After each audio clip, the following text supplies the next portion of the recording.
يا صباح السعادة، يا صباح الجمال، يا صباح السكر. النهاردة بقى هعمل لكم 20 قطعة جاتوه. بجد طعم خيال، وهم بيدوب في البق يدوب.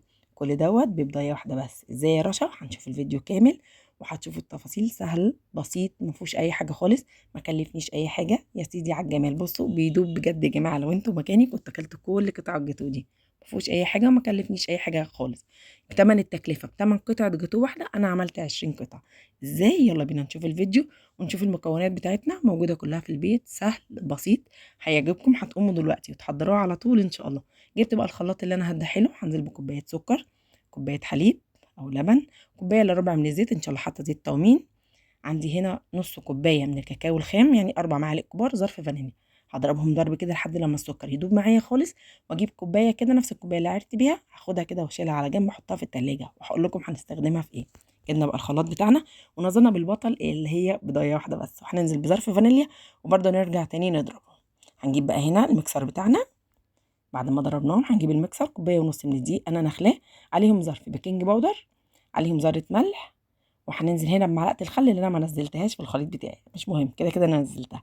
هنزل بقى بالخلطه الحلوه دي كلها وهضربها كده ايه بالسباتيولا بتاعتي كده واحده واحده لحد لما تتفك ميبقاش فيها اي تكتلات.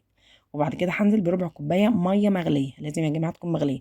لقيت القوام بتاعي لسه تقيل، هزوده تاني معلقتين معلقتين لحد لما يبقى معايا بالقوام ده. جبت الصينيه المبطنه بتاعتي، دي صينيه 35 في 30، جبتها كده بطنتها بالزيت والدقيق. هنزل بقى كل الخليط بتاعي واخبطه خبطتين وادخله على درجه حراره في الفرن 180. طلع معايا بالشكل العظمه ده واختبرته، لقيته زي الفل. نزلت بكوبايه حليب عليه وهخليه على جنب. ويلا بقى بينا نعمل الكريمه اللي هي الطبقه التانيه. عندي هنا كوبايه الا ربع كريم شانتيه، عندي هنا 3 4 معالق سكر حسب التحليه، ده سكر ابيض مخرز عادي، ممكن تحطي سكر بودر مفيش اي مشكله، ده او ده هيتضرب معانا هيتضرب.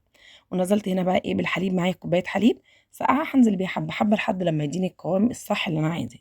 بعد كده بقى هجيب الخلطه الحلوه بتاعتي اللي انا شايلاها وانزل بمعلقتين كده حلوين يدوني نكهه حلوه. يبقى كده تاني طبقه معايا خلصت والحمد لله.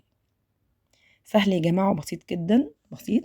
وطلعت منه 20 قطعه جاتوه، بجد يعني حاجه روعه.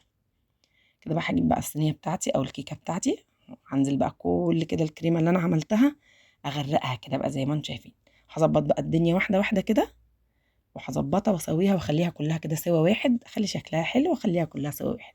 المفروض كنت انا اخدت بقى بعد ما عملت الخطوه دي اخدها ادخلها التلاجة، بس بصراحه انا اشتغلت فيها على طول. هنا بقى نزلت بالصوص بتاعي. وهنا يا جماعه الصوص معايا مقضاش، انا برضو عملت حاجه تانية. كان المفروض احط شويه لبن اخفف بيهم الصوص بتاعي، بس لقيته ايه كده مش مقضي، قمت عملت شويه صوص تاني ما اثرش معايا. انتوا ممكن بدل ما تعملوا تحطوا شويه لبن. اخدت بقى كده ايه الصينيه الحلوه دي دخلتها الفريزر عشان كنت مستعجله عايزه اصور.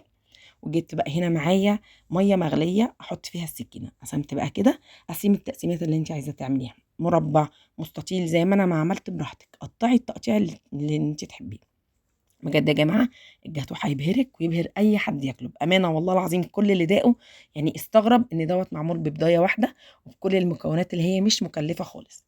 هنا بقى التزيين زيني زي ما تحبي. انا كان عندي الويفر دوت حطيته، عندك اي حاجه ما عندكيش هو هيتاكل لوحده كده عظمه بجد.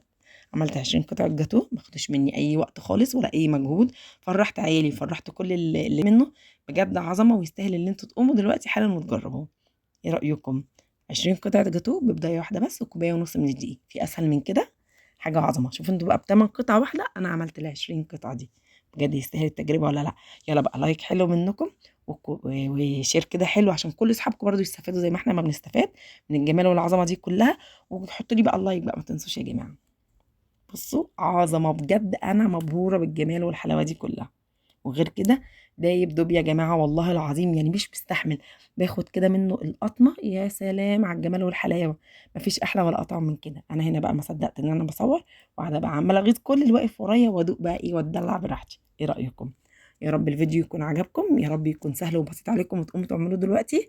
وتكتبوا لي كده بقى في الكومنتات زي ما قلت لكم. كنت معاكم رشا السيد، اشوفكم في فيديو جديد وسلام.